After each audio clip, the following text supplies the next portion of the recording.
আজ হিন্দু ছেলেগুলা তাদের ধর্ম পরিচয় গোপন রেখে মুসলমানদের পরিচয় দিয়ে আজ মুসলমানদের মেয়েদের সাথে রিলেশনশিপে প্রথমে জড়ানোর পর এক পর্যায়ে তারা বিয়ে শাদী করে। তারপর তারা হিন্দু ছেলেগুলা বলে আসো আমরা ঘুরতে যাব।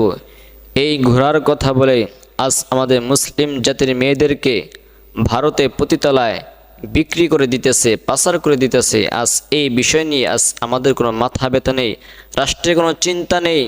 আজ এখান থেকে আমি বলতে চাই, আমার এই কথাগুলো যাদের কাছে পৌঁছে যাবে, প্রত্যেকটা কলেজ ভার্সিটি শিক্ষকদেরকে বলতেছি, আপনি এই সকল বিষয় নিয়ে আপনার ক্লাসে আপনি আলোচনা করেন। না আজ আমাদের মুসলিম জাতির বোনদের দুনিয়াও চলে যেতেছে এবং আখিরাতেও জিতেছে। আপনার মেয়েদেরকে আপনি সতর্ক করে দেন।